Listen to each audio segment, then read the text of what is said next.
Buenas noches, buenas tardes. Les damos la más cordial bienvenida a nuestro conversatorio de Fuerza Migrante.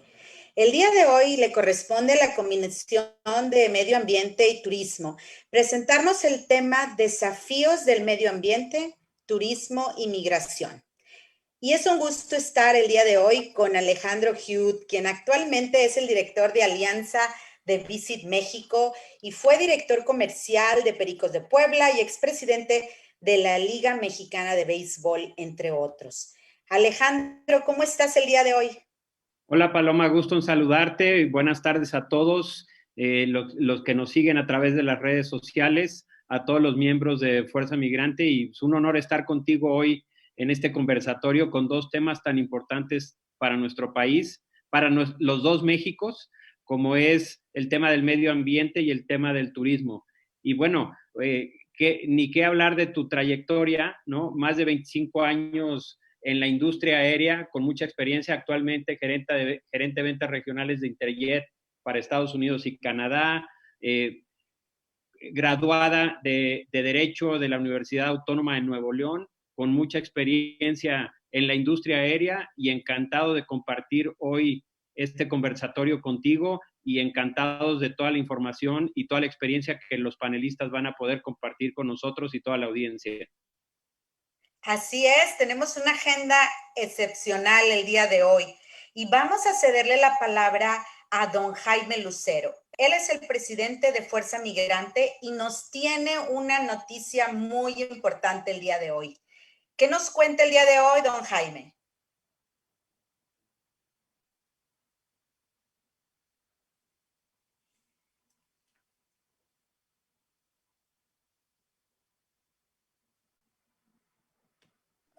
Tu micrófono.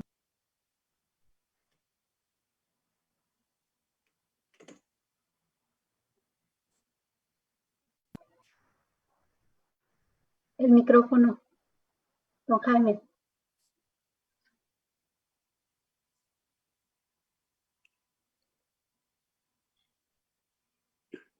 Me disculpo. ¿Me oyen bien? Sí, adelante, don Jaime. Lo escuchamos perfecto, don Jaime. Mil disculpas, se me fue. Decía que para mí me siento muy orgulloso del plan que tenemos hoy, de nuestros conductores, Alex, Paloma, y nuestros aliados de Fuerza Migrante como Hilda y todos los que nos acompañan hoy en estos temas tan importantes. Lo que se refería a Paloma es darle la bienvenida. Se hicieron algunos ajustes que en esta ocasión le doy la bienvenida a Karen, a Rocío Arroy Zurita. Ella es socióloga. Ella desde ahora va a ser la coordinadora de la Comisión del Medio Ambiente y Turismo. Solo como referencia, Karen ha estado desde el principio, es fundadora de Fuerza Migrante, de Binacional, y sabemos de su compromiso y capacidad para hacerlo. Así que le doy la bienvenida, y a todos ustedes, pues disfrutemos de este conversatorio tan interesante, con todos ustedes dándole el brillo que yo sé que le van a dar. Muchas gracias y adelante.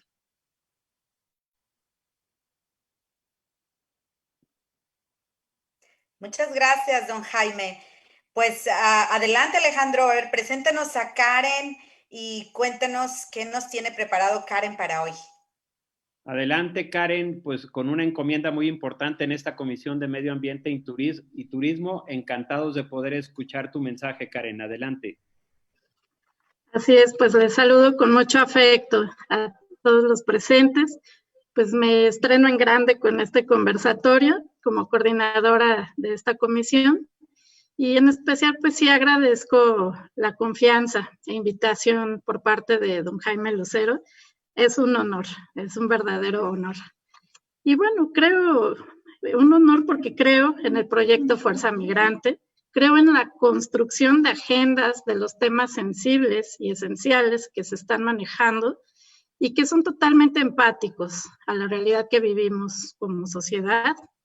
Particularmente considero que importante que estemos hablando de medio ambiente y turismo, que estemos generando a nivel binacional agenda verde, discusión sobre el derecho humano al medio ambiente sano, que involucre cambio climático, agua, que es el tema que nos tiene esta tarde, ecotecnias, industrias verdes y socialmente responsables, residuos en mares y suelos, migraciones climáticas, es decir, desplazamientos forzados por falta de agua para cultivos o exceso de agua e inundaciones que sin duda impactan en la seguridad alimentaria y nutricional, y esto en la salud.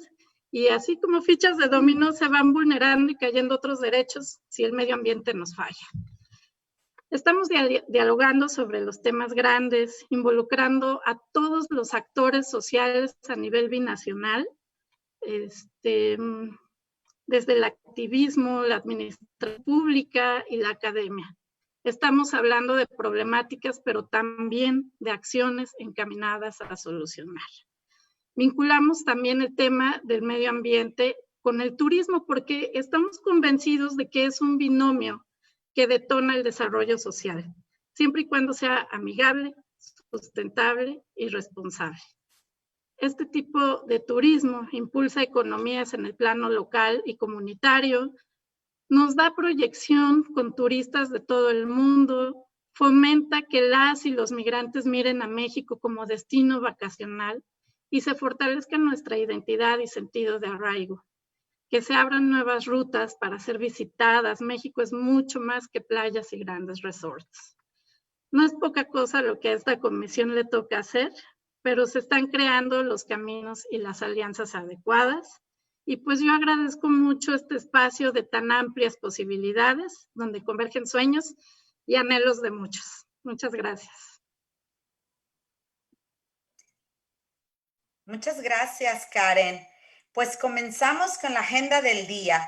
Y primero vamos a tener al doctor Raúl Pineda López. Él es director del Centro Regional de Capacitación en Cuencas en la Universidad Autónoma de Querétaro. Es también cofundador de 4 redes académicas con enfoque al manejo de recursos bióticos y enfoques integrales de territorio. Él nos va a presentar el tema Cambio Climático y Migración. Bienvenido, doctor Pineda. Gracias, buenas tardes. Buenas tardes a todos y gracias por la invitación. Me parece que espero que sea un conversatorio muy activo y muy útil. Me voy a permitir compartir la pantalla.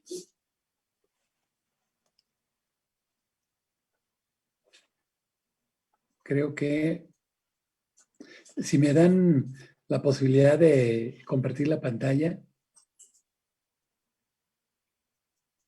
no está habilitada.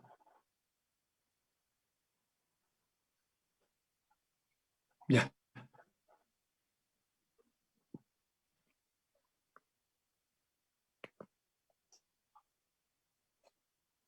Bien. ¿Ya se ve la presentación? Sí, adelante. Adelante. Ok, perfecto. Bien, pues para platicar de cambio climático e migración, para mí es sumamente importante el tener una visión integral.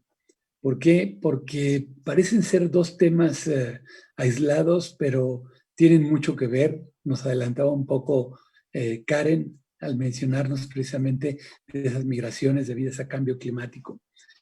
A mí me parece que todo esto proviene de una compleja relación ancestral, ¿no? En donde en la parte, digamos, cuando ya los humanos nos asentamos en diferentes lugares, en ciudades, en pueblos, en cualquier tipo de asentamiento, lo que tenemos es una serie de situaciones que, dependiendo del clima y de la parte ambiental, pues podemos tener de alguna manera solucionados nuestros problemas o podemos tener una serie de problemas que se van derivando a lo mejor de la cantidad de personas o a lo mejor de variaciones en el clima o a lo mejor de que no contamos con las suficientes condiciones ambientales para sobrevivir. Y entonces tenemos que movernos a la búsqueda de soluciones a esos problemas. De ahí proviene la parte de migración, que además tiene que ver también en esta figura que presento con la T, que es territorio. O sea, tenemos que tomar en cuenta los territorios a través de los cuales nos movemos, tenemos que tomar en cuenta las formas de vida o los medios de vida con los que tenemos a la mano, y tenemos que tener en cuenta las leyes y políticas que están alrededor de todo esto. Entonces es una relación ancestral muy compleja entre los humanos, el territorio y el medio ambiente. A partir de esa relación, pues si vemos más o menos qué es lo que ha venido sucediendo en el mundo, pues tenemos en este momento que hay una gran cantidad de países receptores de migrantes, ¿no? Y países que expulsan migrantes a todos lados. Y en ese caso, en este mapa, lo que vemos es básicamente los 20 principales países receptores de remesas, ¿no? Y entonces algo que nosotros vemos es que la parte de cambio climático empieza a ser muy importante porque los efectos empieza a forzar a personas a no tener las condiciones adecuadas para su desarrollo. En ese sentido, las oportunidades y todo esto van acompañadas, o la falta de oportunidades, perdón, va acompañada de degradación y agotamiento de los recursos naturales o también de problemas sociales y políticos. Pero si nosotros volteamos la vista hacia lo que pueden ser los efectos de cambio climático, tenemos una serie de efectos esperados. Estos efectos tienen que ver con el aumento en el nivel del mar, que sucede en las planicies costeras, con la disminución de cultivos o posible disminución de cultivos adecuados, es decir, nuestros alimentos no van, o la producción de alimentos no va a estar, digamos, relacionada con el clima que vamos a tener. Y entonces, por ejemplo, en el caso del maíz, pues espera pues problemas bastante severos en México, por ejemplo, ¿no?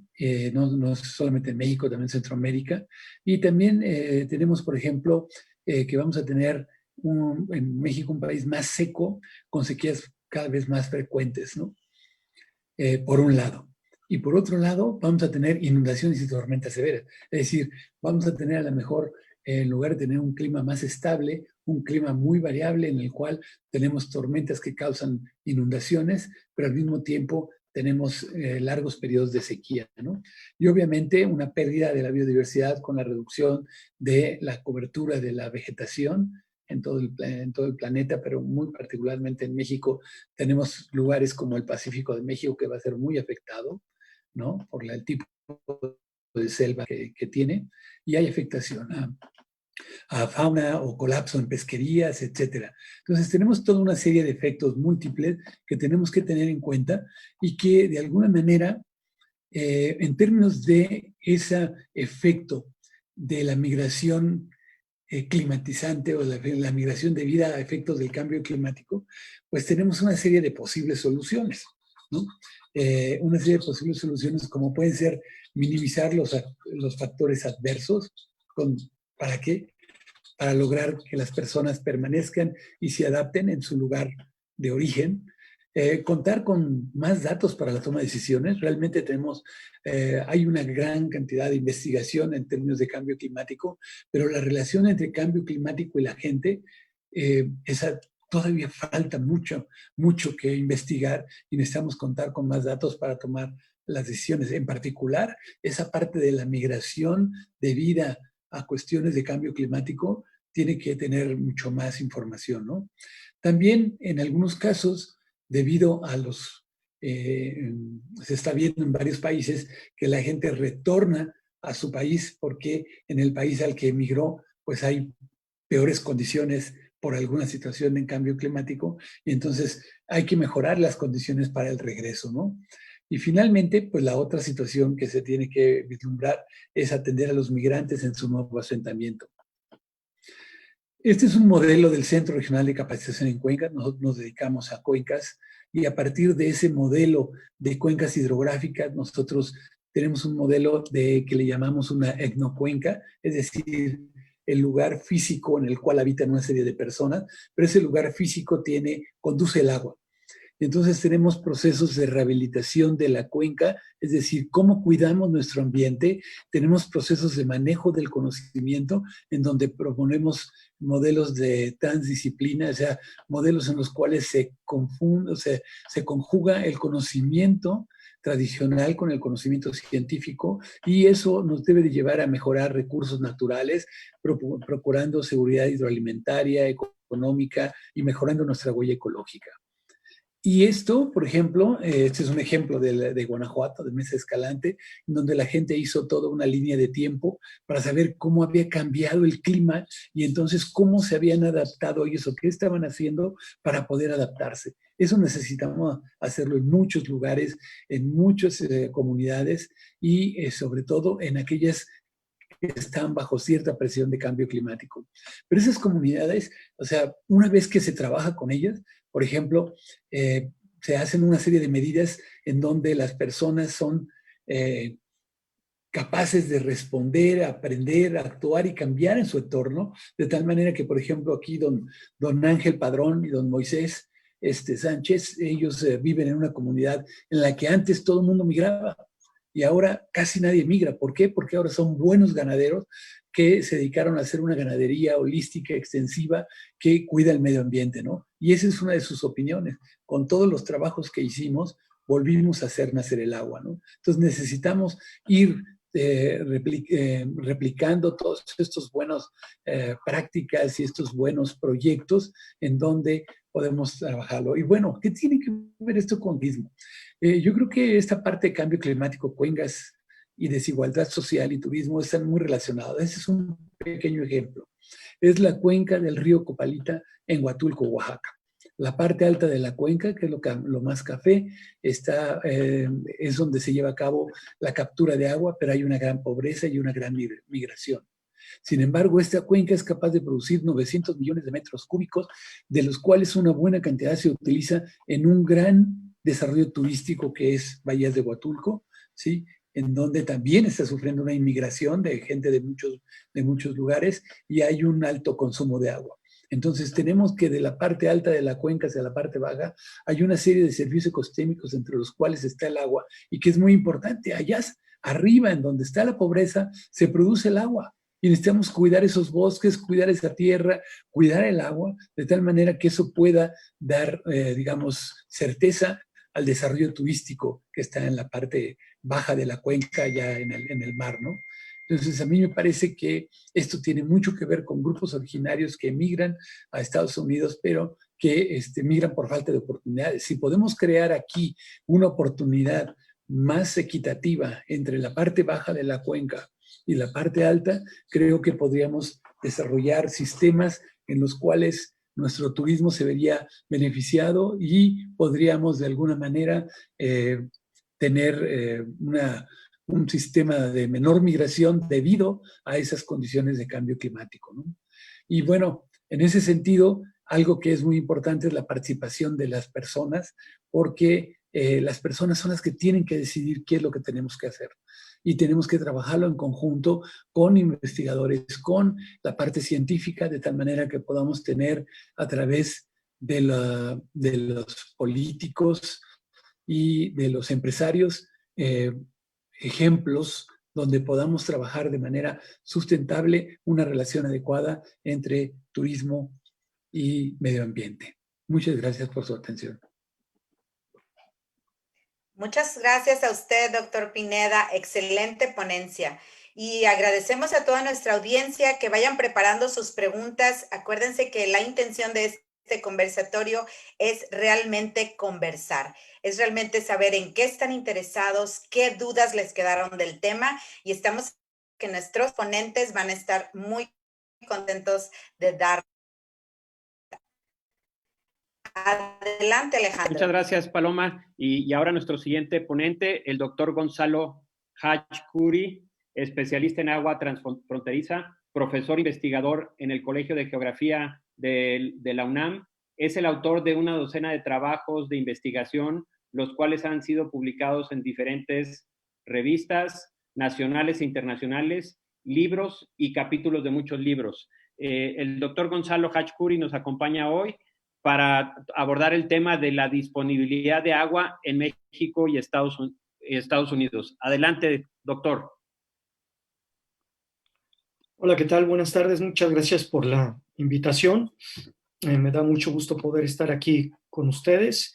Voy a plantear de forma muy general en qué consiste el Tratado de Aguas del 1944, entre México y Estados Unidos, dado que, por ejemplo, tan solo hablar de la disponibilidad de agua entre México y Estados Unidos implicaría hacer un análisis mucho más profundo sobre cómo se mide justo la disponibilidad del agua en los Estados Unidos y en México.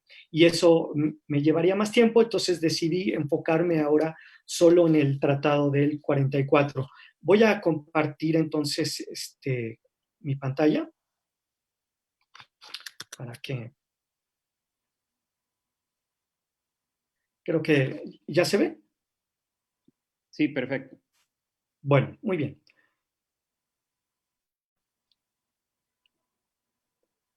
Bueno, primero vamos a partir del hecho de las cuencas transfronterizas en el mundo. Las aguas transfronterizas son bastante importantes, de acuerdo a lo que dice esta base de datos de la Universidad Estatal de Oregón. El 60% del agua dulce en el planeta es atravesada por alguna frontera internacional. El 40% de las cuencas transfronterizas de todo el planeta poseen un arreglo jurídico o un tratado internacional. O sea, imagínense, todavía el 60% falta por arreglar, ¿no? Tener un tratado. 145 países comparten las cuencas transfronterizas.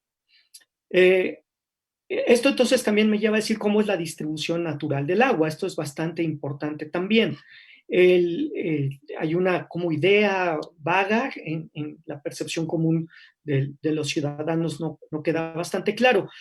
97% del agua planetaria en el mundo es salada y 3% es dulce, continental, ¿no? Ahora voy a desechar la salada y solamente me voy a quedar justo con la dulce, con la continental, que sería esta gráfica de pastel mano derecha, ¿no?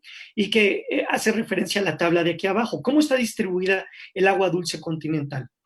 Glaciares, nieves perpetuas y permafrost equivalen a un 69.40% del agua dulce. No obstante, esta agua se encuentra básicamente en los casquetes polares y no es rentable económicamente hasta el día de hoy, y mucho menos en grandes escalas. No he sabido o no tengo noticia yo de que países, compañías estén aprovechando económicamente el agua de los glaciares o de las nieves perpetuas o del permafrost. Luego, entonces, le sigue el agua subterránea. El agua subterránea queda en 30.28% y las aguas superficiales, que serían los arroyos, los lagos, las lagunas, etcétera, quedaría en un 0.31%. Es menos del 1%, menos del 3%, porque digamos, el agua, si desecho también glaciares, nieves perpetuas y permafrost, solamente me estaría quedando con un vis a vis, que sería agua subterránea, agua superficial. Ya dije básicamente por qué, porque los glaciares y las nieves perpetuas no están, digamos, dentro del panorama de explotación económica. Entonces, prácticamente en las grandes ciudades, las poblaciones rurales donde vivimos, en las partes más habitables del planeta, pues prácticamente estamos agua subterránea, agua superficial. Y aquí el principal reservorio físicamente accesible es el agua subterránea. 97% sería agua subterránea y 3% sería agua superficial, ¿no? Básicamente de ahí estaría saliendo esto. Bueno, ahora, ¿qué pasa en la frontera México-Estados Unidos? En la frontera México-Estados Unidos hay un tratado de aguas que data del año de 1944, 3 de febrero de 1944. Regula solo el agua superficial, no el agua subterránea. Entonces, aquí de entrada tengo una gestión de un ciclo hidrológico ya fragmentado, solo el agua subterránea. Hay que recordar que es del año de 1944, ¿no? Son 3 cuencas internacionales las que compartimos con el país del norte. Es la cuenca del río Colorado, la cuenca del río Bravo y la cuenca del río Tijuana. Se dan cuenta, por ejemplo, aquí lo que tenemos arriba son las, son las dimensiones. La cuenca del río Tijuana es la más pequeña, 4.424 kilómetros cuadrados. La del río Colorado es la mayor, 634.840 kilómetros cuadrados, y 631.000 kilómetros están en los Estados Unidos, y en México solo a 3.840 kilómetros. No sucede así con la del río Bravo, que son 444.000 kilómetros, y en Estados Unidos hay 229.000 kilómetros, y en México 214.000 kilómetros cuadrados. Esto es, digamos, lo que regula el tratado. Ahora, el tratado lo que regula es básicamente la distribución volumétrica del agua. Eso es a lo que voy. Distribuye asignaciones de agua entre ambos países, ¿no? O sea, reconoce que son ríos transfronterizos que se comparten, y entonces establece lo siguiente, que en la cuenca del río Colorado, Estados Unidos le entrega a México cada año una cuota mínima de 1.850 millones de metros cúbicos por año. Puede llegar esa cuota máxima hasta 2.097 millones de metros cúbicos cada año. El agua se reserva, gracias a las actas más recientes, firmadas por ambos países, se reserva en el lago Mead, que está ahí a unos 60 kilómetros de Las Vegas, Nevada.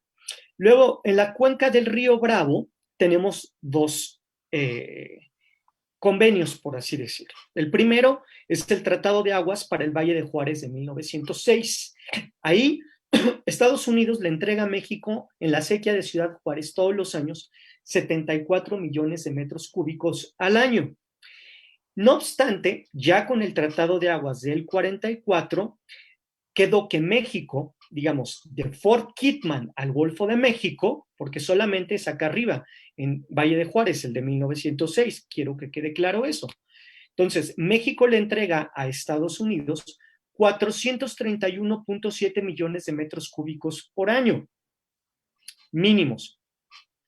Ahora, en el tratado aparece una carta que se llama, o un as, digamos, que yo le llamaría así, que es el concepto de sequía extraordinaria, ¿no? Entonces, con el concepto de sequía extraordinaria, ambos países acordaron que el conteo del agua no se llevara a cabo cada año, sino se hiciera en ciclos de cada 5 años, en quinquenios. Entonces, cada 5 años ambos países cierran un ciclo, y entonces México le tiene que comprobar a Estados Unidos que le ha entregado 2.158.5 millones de metros cúbicos. Para eso se construyeron, bueno, ahorita les digo, en la cuenca del río Tijuana, entonces todo el escurrimiento anual, que son aguas residuales, entra en Estados Unidos.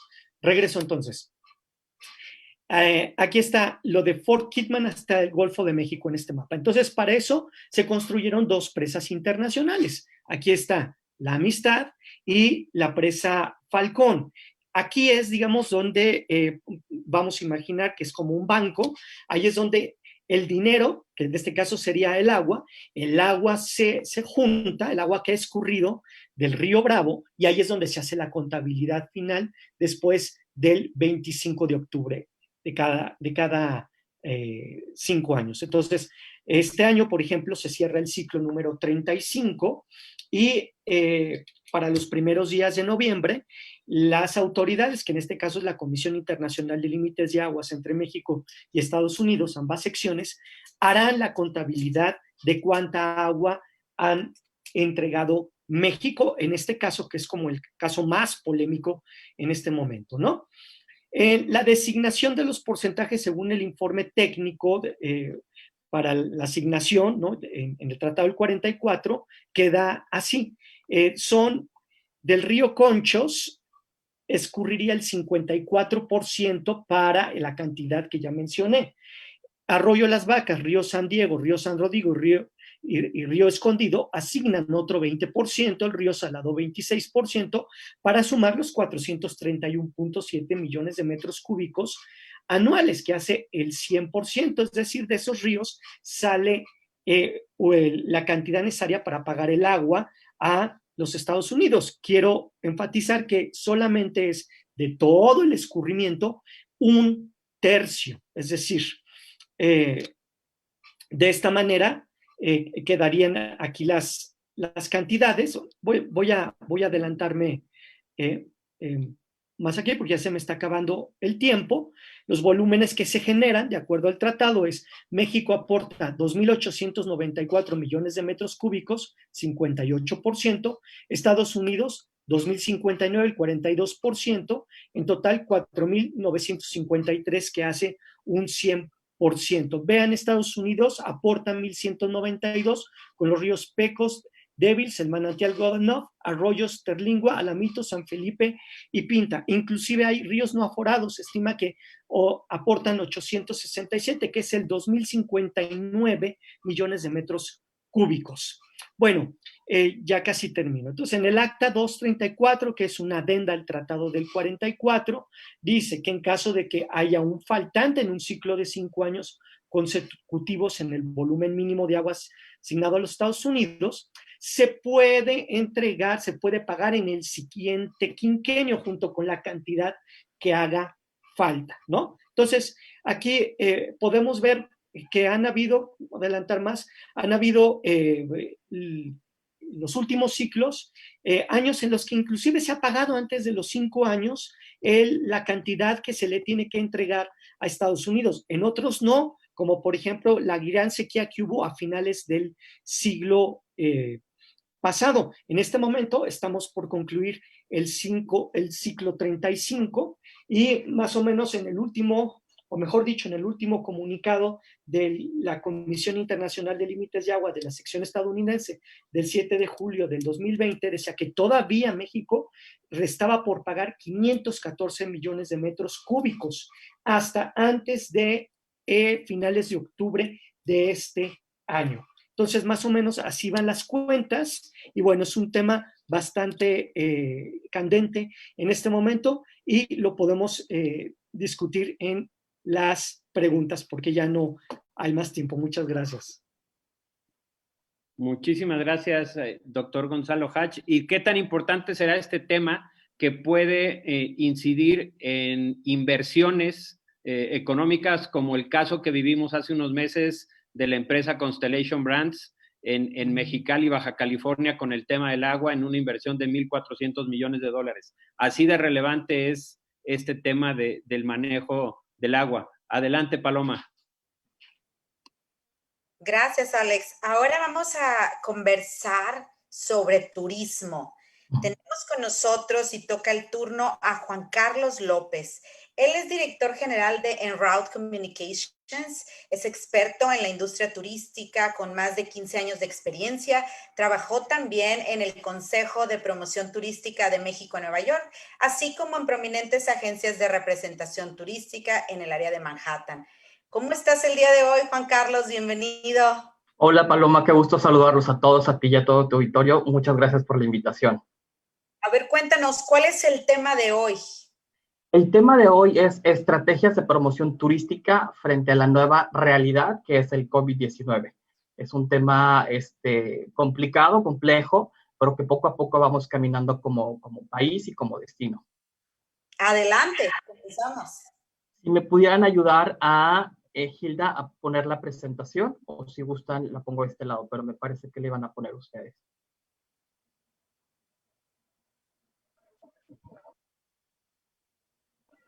Si la puedes poner tú, Juan Carlos. Sin problema.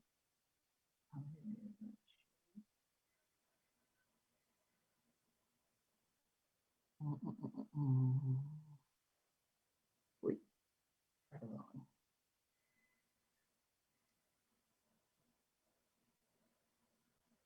Mientras Juan Carlos prepara la presentación, déjenme les cuento que yo he tenido oportunidad de trabajar con él cuando él estaba en el Consejo de Promoción Turística de México en Nueva York y yo estaba con la representación de ventas para una aerolínea mexicana también aquí en el área de Nueva York. Tengo una gran admiración por Juan Carlos, está realmente muy empapado de todo lo que pasa en el turismo en México y creo que es un excelente ponente para el día de hoy. ¿Estamos listos? Perfecto, creo que ya está la pantalla. Muchas gracias nuevamente por la invitación. Un servidor, Juan Carlos López. Soy originario de San Miguel de Allende, Guanajuato, pero hace un par de años me mudé para acá, radicado aquí en Nueva York.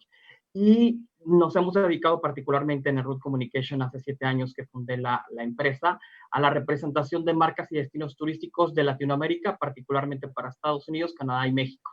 Y bueno, el tema que nos aborda el día de hoy, estrategias de promoción turística frente a la nueva realidad que es el COVID-19. Características del COVID-19. Es muy complicado ponerlo en 3, pero yo lo pondría en 3 temas. Es una situación de pandemia sin precedentes. Cada país y cada región es muy diferente al otro. Es decir, cada uno tendrá una evolución y un comportamiento totalmente diferente. Y tengamos en cuenta que la situación desafortunadamente aún no ha terminado. Nosotros con nuestra experiencia, con el equipo y con los clientes que hemos trabajado para marcas como Costa Rica, Ecuador, Patagonia, San Miguel de Allende, Yucatán, Puerto Vallarta, hotelerías y productos turísticos. Hicimos estas 4 etapas para continuar navegando este proceso. La etapa número 1 es identificación de toda la situación que estaba pasando. Etapa número 2, el tema de protocolos que los trabajamos directamente con los hoteles, establecimientos o con los destinos turísticos para pasar a una etapa número 3 de comunicación y en muchos casos estamos en una etapa número 4 que es de reactivación. Particularmente me voy a poner ejemplo dos situaciones en cuanto a las estrategias para hacerlo un poco más concreto. ¿Cuál ha sido la comunicación y la promoción que hemos tenido para el Hotel Villa Premier de Puerto Vallarta? Es importante mencionar que si cada región va evolucionando de forma diferente, inclusive en el mismo México, cada estado, cada destino lo vamos haciendo de forma diferente, inclusive cada hotel va teniendo sus propios protocolos. En el caso particular para este hotel, de las estrategias de comunicación y promoción de Hotel Villa Premier, nos fuimos de una estrategia nacional que veníamos trabajando hace 4 años, una estrategia muy fuerte, particularmente para el área de California, particularmente para Texas y Nueva York. La estrategia cambió completamente y ahora estamos enfocados en la parte inclusive local, regional, de Jalisco, Vallarta, y en la parte nacional como Ciudad de México, Bajío, Monterrey. ¿Cuál hemos hecho un poco en las estrategias un poquito en la pantalla, creo que se desfasó. Pero es muy importante primero, para pasar a una estrategia, es muy importante primero tener muy claro los protocolos de salud, los protocolos de bienestar para los huéspedes y la gente que obviamente labora dentro de los hoteles. En el hotel, dentro de diferentes trabajos que hicimos, se desarrolló 5 principales ejes que fueron las palabras hogar, en los que se basa para que sus huéspedes se sientan tan seguros como en su casa. H, de higiene y desinfección. O, orden y control. G, garantías en el bienestar de todos. A, aforos y distanciamientos. Y R, responsabilidad compartida.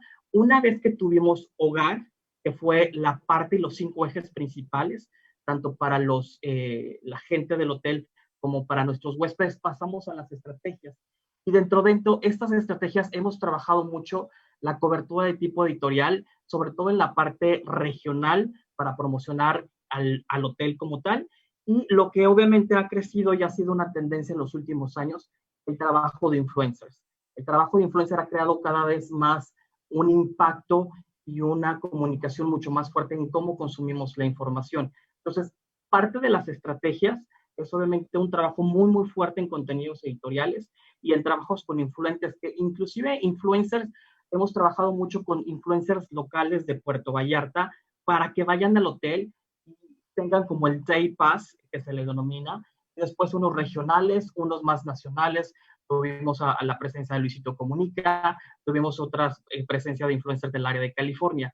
Entonces, ha sido una mezcla y una conversación bastante amplia, obviamente entre el hotel y las estrategias, sobre todo para ir comunicando e ir presentando lo mejor que se haya podido.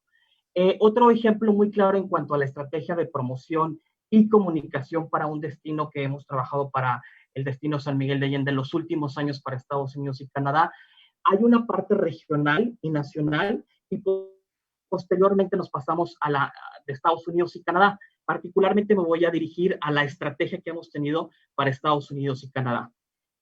Nuevamente, era muy importante presentar y definir los protocolos y trabajando con el gobierno municipal de San Miguel de Allende, junto con el Consejo Turístico, los diferentes elementos importantes del destino, se llamaron a diferentes protocolos. Primero, un protocolo de la certificación de salud, primero como San Miguel de Allende, después trabajamos una certificación como Estado, inclusive pudimos aplicar para un reconocimiento internacional de Safe Travels a nivel global.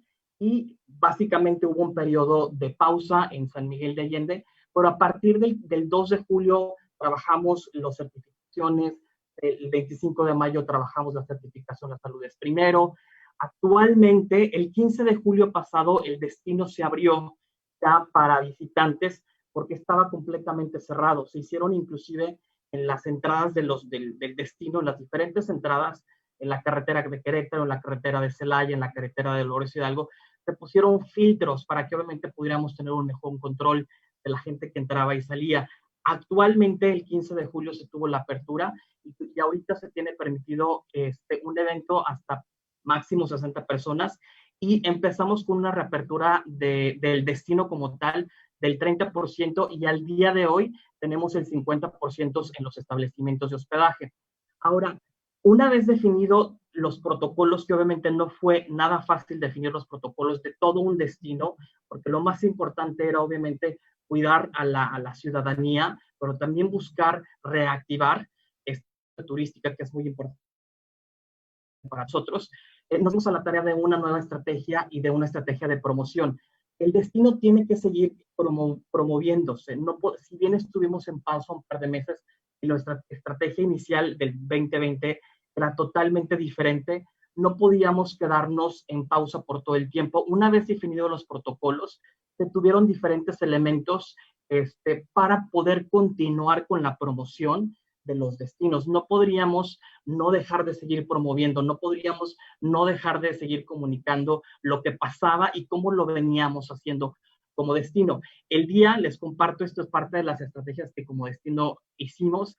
El día 15 de julio, que fue la reapertura, hicimos un Twitter chat o un Twitter party que se le denomina aquí en Estados Unidos, donde buscamos nosotros y juntamos más de 80 diferentes blogueros enfocados a travel, específicamente Estados Unidos y Canadá, donde ellos nos ayudaron precisamente a comunicar los protocolos, la información, pero al mismo tiempo lo que pudiera hacer el visitante cuando pudiera venir a visitarnos, con el hashtag San Miguel Reopens. Y justo ese día, simplemente ese día tuvimos casi 3 millones de impresiones en Twitter, que obviamente hicimos toda una estrategia completa en cuanto a esta reactivación y solamente por esta actividad tuvimos 3 millones de impresiones. Eso fue parte de la reapertura. Otra parte de las estrategias de promoción, Virtuoso es un organismo muy importante en cuanto al turismo de lujo. Ellos son los quienes venden obviamente el producto a México y a diferentes partes del mundo. En esta ocasión fue la primera ocasión que se hizo el Virtuoso Travel Week vía virtual, siempre es presencial, siempre es en el mes de agosto en Las Vegas, con más de 2,000 personas que atienden. Y en este año trabajamos y participamos como San Miguel de Allende, donde tuvimos más de 120 citas, particularmente con agentes de viajes, enfocados particularmente en el área de lujo, para seguir promocionando San Miguel y seguir comunicando qué es lo que estábamos haciendo. Este mes sigue siendo muy ocupado en cuanto a nuestra estrategia. La siguiente semana participamos en el Expo Weddings in Honeymoon, que es el 23 y el 24. Para San Miguel de Allende, nosotros tuvimos el año pasado, simplemente en 2019, casi 1,000 bodas que se celebraron en San Miguel de Allende. Entonces, el segmento de romance y el segmento de bodas económicamente es muy importante para el destino. Entonces, por eso decidimos nuevamente activarnos y estar en este webinar que es la siguiente semana. La semana del 21, bueno, la siguiente semana del 21 al 23, tenemos nuestro primer viaje de prensa ya en el destino. El día 29 de septiembre tenemos un webinar específicamente para el área de MICE, que es Meetings and Conventions e incentivos para promocionar San Miguel de Allende, particularmente en ese segmento. Obviamente Tianguis Turístico, que cambió a la plataforma digital y estamos apoyando. Y parte de las estrategias que hicimos fue precisamente buscar estos grandes revistas que son tan importantes a nivel mundial como Condé Nast Traveler, donde la reapertura fue el 15 de julio y nosotros trabajamos con la revista para que saliera un email blast el 17 de julio, pero este email blast donde hablábamos acerca de los protocolos que hemos venido diciendo y que obviamente la ciudad estaba abierta, saliera, pero específicamente una base de datos que la gente está buscando viajar a México.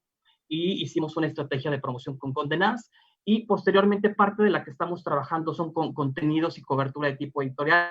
Durante este proceso hemos trabajado con Forbes precisamente para comunicar qué es lo que estamos haciendo, cómo lo estamos haciendo, las certificaciones que estamos teniendo y sobre todo teníamos algo muy claro. Como destino teníamos que dar siempre como la claridad y honestidad de lo que estábamos haciendo como destino. No podríamos transgiversar la información, sobre todo que hay tanta información con el tema del COVID. Teníamos como base principal el ser honestos y decir qué es lo que está pasando en San Miguel, cómo lo estamos haciendo y que los estamos esperando. Básicamente a la gente lo estamos esperando. El tema de viaje es una decisión muy personal.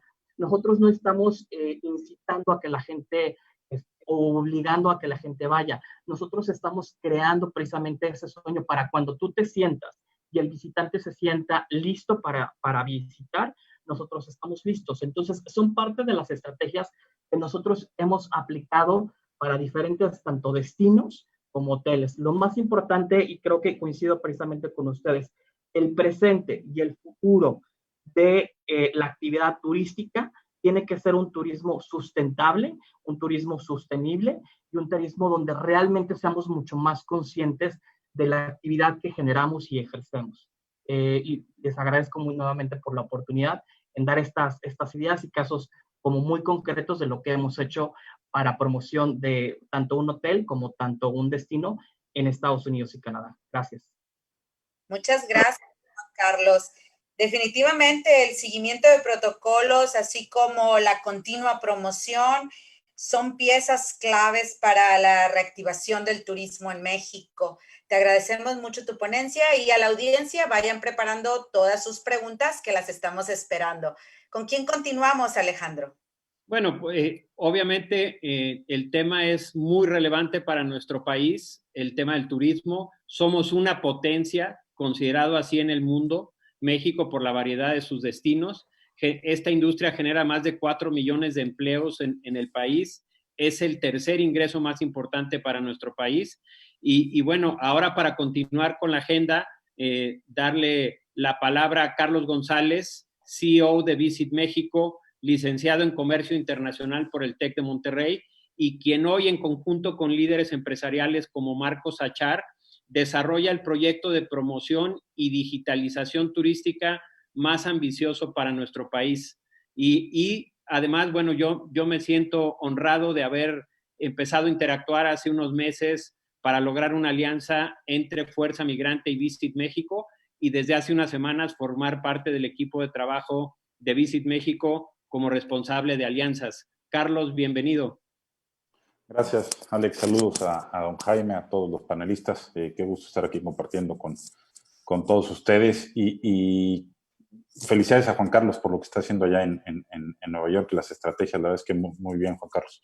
Y padrísimo lo que presentaste. Y continuando un poco la idea para como enlazar la plática de Juan Carlos con lo que estamos haciendo ahorita y el plan que tiene Visit México precisamente post-COVID es evidentemente hoy apelar a la data y apelar a la data por dos cosas o a la inteligencia de datos. Una es cuando los presupuestos de promoción turística son mucho menores, tienes que eficientar el costo y tienes que eficientar los impactos.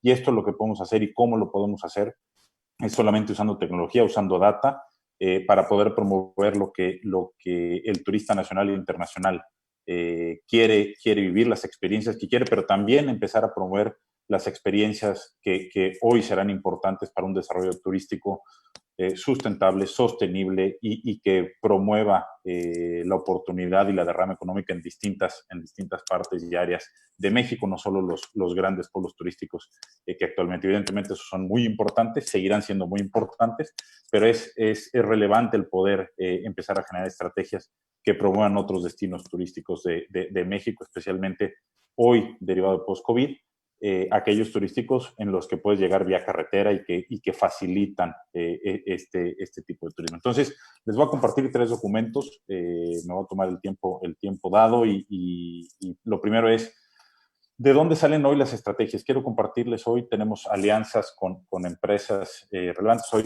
APCO Worldwide Services, que tiene sede en Washington, Nueva York, es la agencia independiente de relaciones públicas más grande y importante del mundo. ¿Y qué empezamos a hacer con ellos y de la mano con ellos? Empezamos a seguir durante la pandemia y post-pandemia a 100 líderes nacionales e internacionales que eran importantes que los estuviéramos siguiendo, entre ellos académicos, investigadores, científicos, buenas prácticas en turismo, ministros de turismo en general a nivel mundial, para poder analizar tanto sus tweets, sus artículos, sus entrevistas, y analizar de esa manera cuáles iban a ser los natural trends o los topics importantes en donde se iba a mover el proceso de reactivación turística. Derivado de esto y después de este análisis, con un algoritmo que cruza palabras y empieza a agrupar los puntos de interés más importantes, se determinaron 2 temas muy importantes o 2 clústeres muy importantes. El primero, que iba a motivar a la industria durante y después del COVID y cuáles iban a ser el tipo de destino más relevante también durante y post-COVID para enfocarnos en ellos en la reactivación económica. Una vez que se hizo esto, se determinaron cuáles eran los 3 principales tópicos o los 3 principales temas. El primero, evidentemente, iba a ser seguridad y salud. El segundo, viajes familiares, y por familiares no se refiere a viajes consanguíneos, sino familia como un grupo de personas que confía mucho entre sí, que saben que se están cuidando y que pueden viajar juntos a algún país y sentirse seguros. Y el último tendría que ver con cuáles iban a ser las promociones, los descuentos y demás. En este sentido, aquí empiezo a enlazar la parte de la gran alianza y lo que estamos pensando con Fuerza Migrante en cómo empezar a detonar contenido a través de la red de organizaciones, de las 197 organizaciones que tiene Fuerza Migrante en Estados Unidos, y también cómo apelar a este mercado de la nostalgia, pero también apelar a las segundas y terceras generaciones de mexicanos que viven en Estados Unidos para que contemplen a México como primera opción de viaje. Una vez que se determinó cuál era el trend y cuáles eran las acciones que tenían que seguir, me voy a pasar rápido entre Travel, Health and Sales, Family Travel, Sales and Deals, cuáles eran las predicciones importantes de cada uno de estos temas y cuáles eran las acciones que se tenían que hacer específicamente para poder impactar de manera positiva en estos tópicos. Entre ellos, empezar con plataformas tecnológicas relevantes, cómo empezar a acumular data, crear nuevo producto, promover experiencias locales, family retreats y cómo empezar a ligar esto con viajes privados, viajes en áreas rurales, el turismo sostenible, no mayores más importantes, sino hay que consolidar modelos que permitan esta convivencia y que permitan la no degradación del medio ambiente y también el impulso a comunidades importantes. Derivado de esto, ¿qué se determinó? Que hoy verdaderamente lo que el sector turístico a nivel nacional e internacional tenía que vencer no era ni a otros países, ni a otros destinos, ni al COVID, ni a la crisis económica, ni los temas de seguridad y salud, sino verdaderamente lo que teníamos que combatir como sector turístico unido era la falta de confianza del viajero.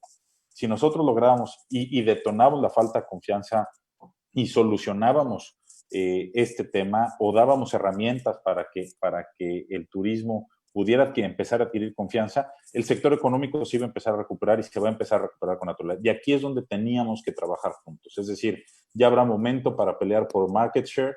Hoy el momento es construir la confianza de los turistas para que puedan empezar a viajar y ya después competiremos y haremos lo que normalmente hacemos. Eso nos lleva a este foco. El foco es enfocarnos en viaje de familia, ese es el foco, en el turismo local y en el turismo Norteamérica principalmente, cómo a través de digitalizar pequeñas y medianas empresas, generar reportes de data y data-driven marketing, tener un social listening muy efectivo y tener herramientas como el geofencing, que les voy a mostrar en 2 minutos, que nos puede dar data muy valiosa del turismo, tanto para aeropuertos como para destinos, etc.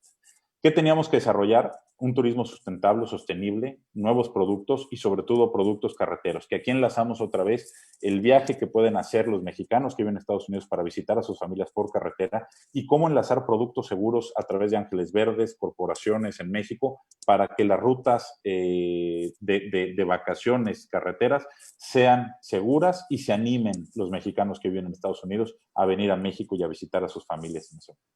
Y lo último, tenemos que informar de las promociones que pueda haber, de las nuevas experiencias y que el contenido importa y crear y desarrollar contenido. Esto nos lleva a la adopción de tecnologías como las que les voy a mostrar aquí en pantalla, y con esto casi voy a terminar, como esta, tecnologías de geofencing, que en donde aquí se vuelve otra vez de gran relevancia los mexicanos que vienen a Estados Unidos, esta promoción cross-border promotion, ¿no? El cómo lograr que las comunidades emisoras de turismo en Estados Unidos más importantes para México, los estados emisores, podamos llegar a ellos, pero además cómo podemos llegar a ellos también a través de un mensaje a los mexicanos que viven allá y contemplarlos como una parte principal y fundamental de la estrategia que se va a estar generando. Estos reportes hoy, lo que les voy a enseñar, es un reporte de geofencing que nos permite delimitar áreas geográficas específicas a través de tecnología, una malla virtual. ¿Para qué? Para que a partir de que uno delimite esa malla virtual, toda persona que entra con un dispositivo móvil a esa malla virtual nos permite tener datos no personales, y esto es muy importante, toda esta tecnología cumple con el GDPR de Europa, la Ley de Protección de Datos en México, es decir, no obtenemos datos personales, pero sí obtenemos datos del tipo de celular, de dónde viene, de dónde procede, dónde está, o sea, datos que se pueden tener.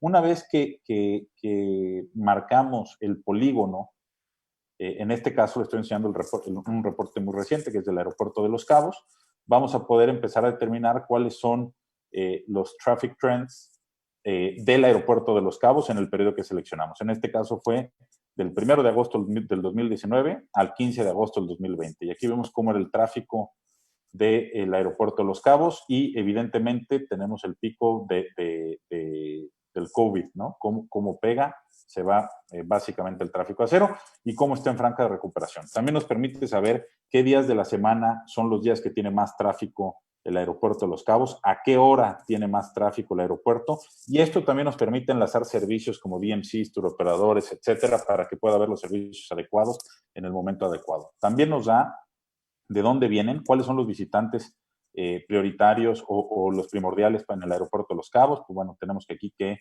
evidentemente México, Estados Unidos, de qué países con el porcentaje adecuado, de qué estados de Estados Unidos, de qué zona metropolitana específicamente son en el periodo designado cuando están llegando.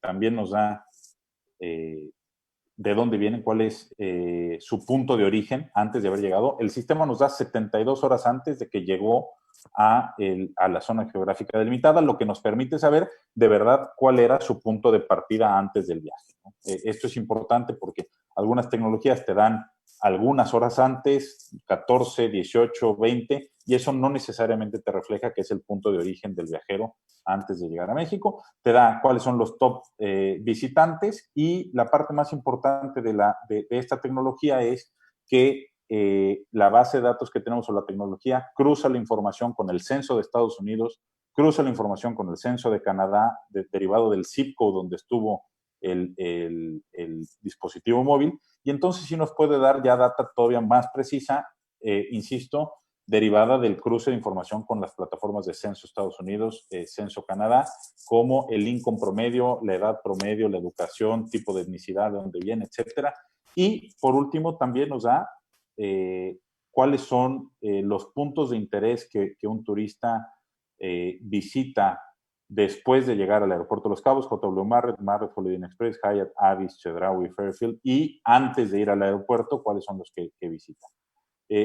¿Por qué me metí mucho en esta parte? A fin de cuentas, el tema que yo tenía que compartir era por qué era tan importante la alianza o el enfocarnos en la comunidad mexicana que vive en Estados Unidos o en los extranjeros para poder enlazar y recuperar económicamente rápido al sector turístico. Y hoy estamos mapeando todos los puntos de entrada y salida del país. Esto significa aeropuertos, significa puertos de cruceros, etcétera, para poder conocer a ciencia cierta de dónde vienen, cómo está el tráfico, y con esto, de la mano, espero ya en esta alianza que hemos ganado de Fuerza Migrante y las 197 organizaciones que forman parte de ellos, poder empezar a mandar mensajes precisos a cada uno de las ciudades, a cada uno de los destinos, y poder compartir la data que estamos teniendo también para que la promoción sea mucho más eficaz y eficiente en este tema.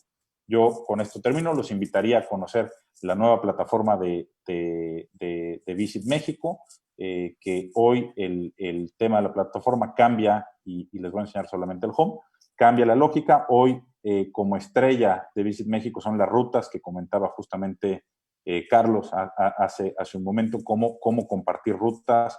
Se incorporó tecnología nueva como dimmers para poder adaptar rápidamente una ruta según la preferencia del viajero, y te da el porcentaje de match según el destino que tiene, y a partir de ahí que pueda uno conocer la ruta específica que alguien seleccionó y que se adapta al tema que tenemos. Entonces, con esto termino. Gracias por el tiempo, gracias por permitirme compartir con ustedes muy rápido qué estamos haciendo, y a sus órdenes para lo que necesiten.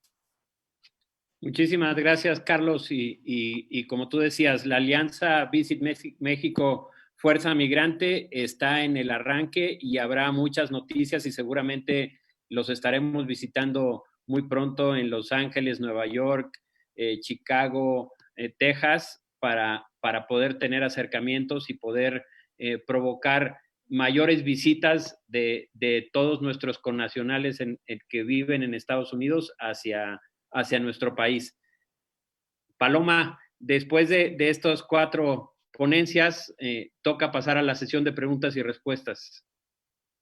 Así es, Alejandro. La verdad es que las ponencias estuvieron increíbles y ya comenzaron las preguntas.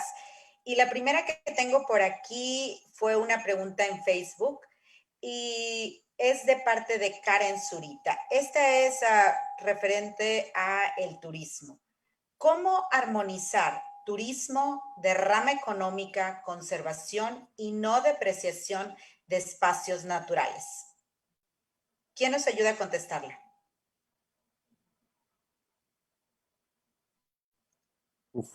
De mi parte, si quieren, les puedo decir nada más desde el punto de vista promocional, con planeación, ¿no?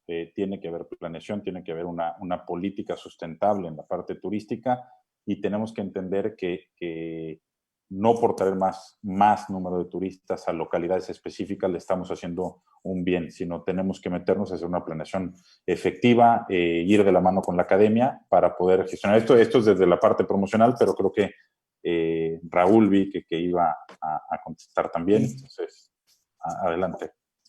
Sí, me parece, coincido totalmente contigo en términos de que se requiere un proceso de planeación. O sea, algo que tenemos todavía un defecto en general en relación a la parte, digamos, ambiental y la parte turística, es que tenemos muy poca información acerca de la capacidad de carga turística que tienen nuestros sitios. O sea, esa es una condición que debe de analizarse con mucho cuidado y hacer la planeación tanto de la recepción, de la cantidad de turistas que puede mantener un sitio, hasta, digamos, cómo hacer la expansión del sitio en términos de infraestructura turística en función de la capacidad de carga que tenga.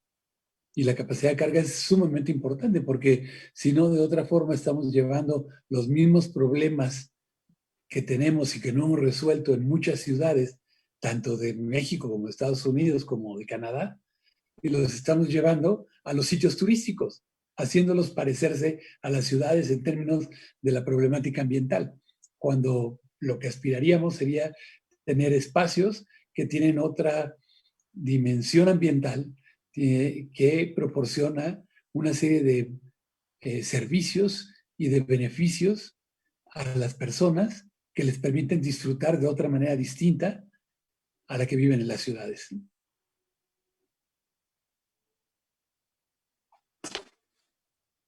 Sí, muchas gracias. Alejandro, ¿tienes otra pregunta? Sí, así es. También otra pregunta en Facebook de Diana Reyes. ¿Qué estrategias están haciendo para los pueblos mágicos?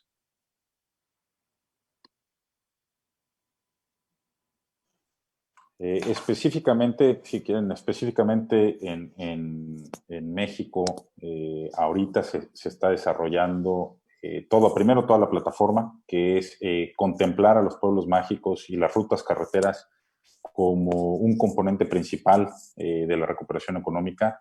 Empezamos a finales de este mes con un programa de digitalización de pueblos mágicos. Esto es, les vamos a estar dando una plataforma a cada pueblo mágico sin costo para el pueblo mágico, para que empecemos a fortalecer el ecosistema digital en su conjunto. Después mapear cuáles son los proveedores, cuáles son los servicios que tiene el pueblo mágico y empezar a consolidar circuitos, empezar a consolidar rutas y entender los flujos de turismo tanto nacional e internacional para poder impulsarlos con destinos que pueden tener más flujo de turismo, pero que se aproveche ir cuando va uno, por ejemplo, en San Miguel, que en la ciudad Juan Carlos tiene un flujo brutal de turismo. Bueno, pues si ya vas a San Miguel, pasa a este otro pueblo mágico que también es importante, es bonito que lo veas, pero aprovechar esos anclajes para poder detonar el turismo local y regional. Eso es de nuestra parte lo que estamos enfocados y lo que estamos haciendo.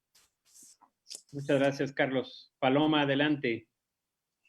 Tenemos también otra pregunta. ¿Cómo pueden los mexicanos en el exterior involucrarse en las campañas de promoción? ¿Quién nos ayuda con esta respuesta? Si quieres, yo, Paloma. Adelante. Primero que nada, creo que los primeros embajadores, particularmente en Estados Unidos y Canadá, bueno, en todas partes del mundo, somos nosotros mismos como mexicanos. O sea, esa es una acción inmediata, de ahora, de siempre, presente y futura. Nosotros somos los mejores o los peores embajadores de nuestro país, pero obviamente invitarlos a que seamos los mejores embajadores de México. Una diversidad tan grande que tenemos como país nos convierte inmediatamente en embajadores con quien hablamos, cómo lo hablamos y cómo lo comunicamos. Y particularmente si a lo mejor igual ya involucrarse como en una propuesta muy concreta, a lo mejor igual yo creo que a través de los consulados y de esta nueva red que se está creando a través de esta nueva administración actualmente se podrían estar involucrando, ¿no? Pero principalmente nosotros mismos somos los embajadores de México. En efecto, muchas gracias, Juan Carlos. Sí, definitivamente lo sabemos, ¿no, Paloma?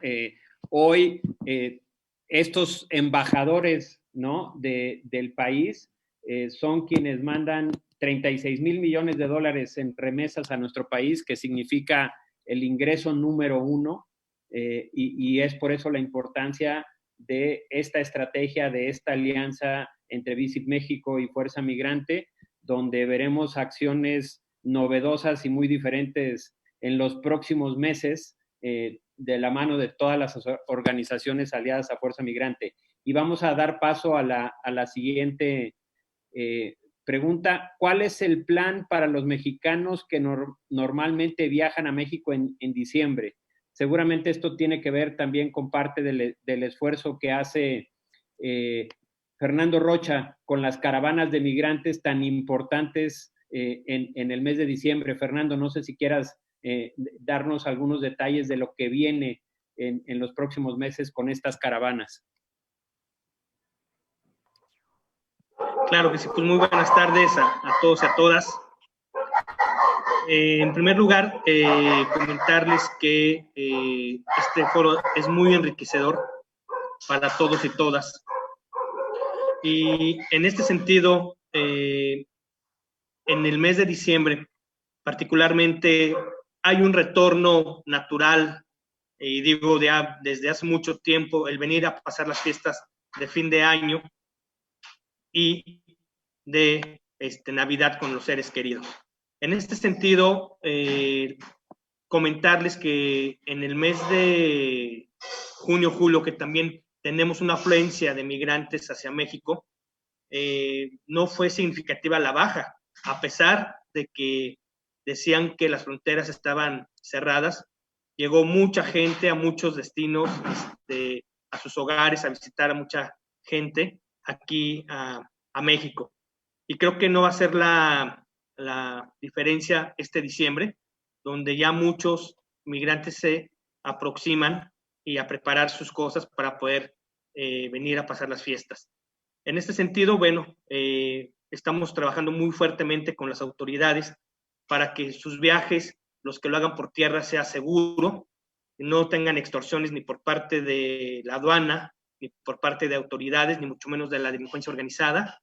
Y estaremos trabajando muy de la mano con todos y todas los involucrados para que los migrantes puedan visitar nuevamente sus casas y haya una derrama económica en los sitios turísticos. Muchas gracias, Fernando. Adelante, Paloma. Así es, tenemos una última pregunta. Ricardo Ortiz, consejero de la Comisión de Jóvenes de Fuerza Migrantes, le gustaría saber la opinión sobre la relación entre el turismo y el medio ambiente.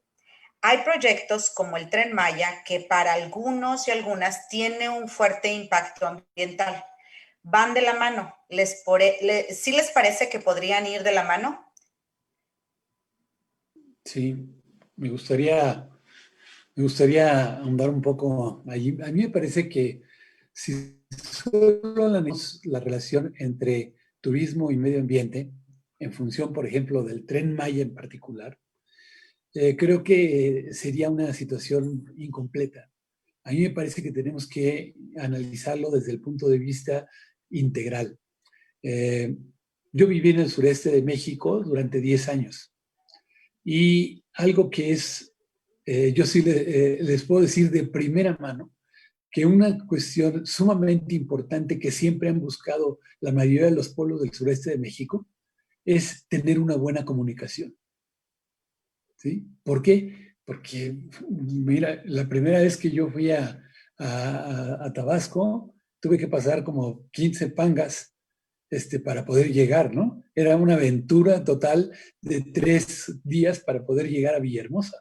Entonces, y eso fue a principios de 1970, ¿sí? Entonces, estamos hablando de una zona del país que ha estado relegada durante mucho tiempo en muchas cuestiones de comunicaciones. Y hay una aspiración muy grande de las personas que viven ahí de tener eso. Ahora, ¿sí tiene un costo ambiental? Probablemente tenga un costo ambiental. ¿Qué tenemos que buscar?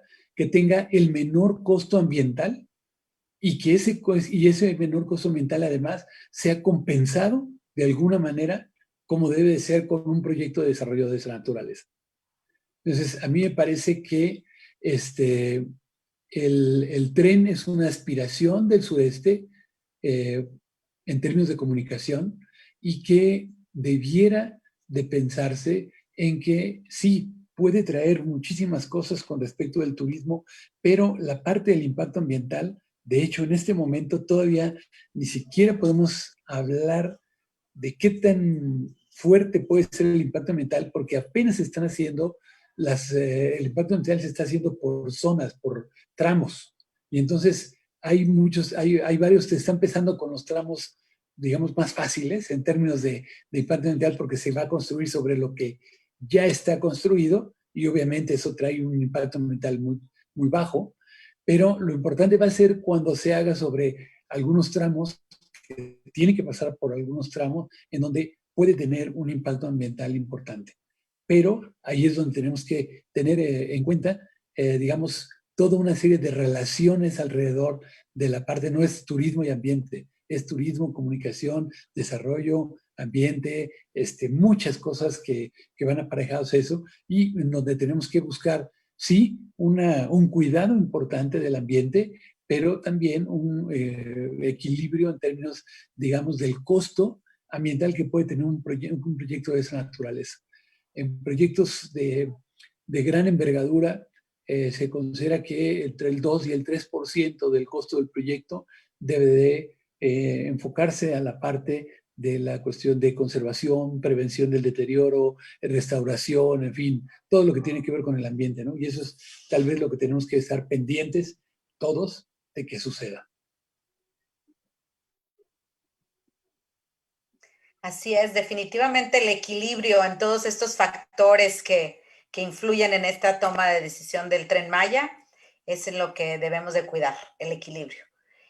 Pues, Alex, parece que ya no tenemos más preguntas por el momento, así que vamos a pasar y cederle la palabra de nuevo a Fernando Rocha, quien es el actual presidente de la Comisión de Medio Ambiente y Turismo, quien nos tiene algunas conclusiones. Fernando, ¿estás por ahí? Aquí estamos. Muchas gracias. Pues bueno, yo quisiera agradecer en primer lugar a don Jaime Lucero, que nos acompaña en este foro tan importante de medio ambiente y turismo. Igualmente, agradecer mucho a nuestros ponentes, el doctor Raúl Francisco Pineda, el doctor Gonzalo Jascuri, a Juan Carlos López, también tuvimos aquí a Carlos González, y en donde creo que nuestro principal tema importante y central es la migración. ¿Y qué es lo importante? Debemos de atacar las raíces de la migración que desafortunadamente han llevado a miles, millones de mexicanos a abandonar este país. Y no lo vamos a poder atacar de raíz si no tenemos un medio ambiente sustentable, si no tenemos un cuidado del agua, si no tenemos una detonación también en sus localidades de origen bajo una actividad turística y que puede dejar una gran derrama económica y que, como comentan todos, creo que debemos de juntar y enfocarnos en que esta derrama económica que pudiéramos tener en nuestras localidades expulsoras de migrantes deben de ser amigables con el medio ambiente, con el cuidado del agua y también, muy importante, con el amor que le tengamos a nuestra tierra, con el amor que le tengamos a nuestro país. Creo que los que hemos estado lejos de nuestro país añoramos algún día regresar a ver a nuestros hijos, a ver a nuestras familias, y que los que estamos acá también en México los queremos mucho y añoramos y extrañamos a los que están allá. Solamente los quiero invitar a que trabajemos por un medio ambiente sano, por un medio ambiente que sea para todos y todas las próximas generaciones, alcance, por un cuidado del agua tan importante, pero también por una actividad económica tan importante como es el turismo. Muchas gracias, muy buenas noches. Muchas gracias, Fernando, por el mensaje y bueno, y para poder cerrar con broche de oro, el último mensaje de este conversatorio estará a cargo de David Herrera. David Herrera, además, hoy se estrena como nuevo presidente de la Comisión de Medio Ambiente y Turismo de Fuerza Migrante. Es productor y conductor del programa turístico cultural México de Mis Amores, un apasionado de la cultura y el turismo de nuestro país. Ha sido un activista comunitario por más de 20 años, consejero del Instituto de los Mexicanos en el Exterior y coordinador de la Oficina de Atención al Migrante Chilango. Estimado David, te cedemos la palabra y felicidades por este nombramiento y esta nueva responsabilidad. Muchísimas gracias.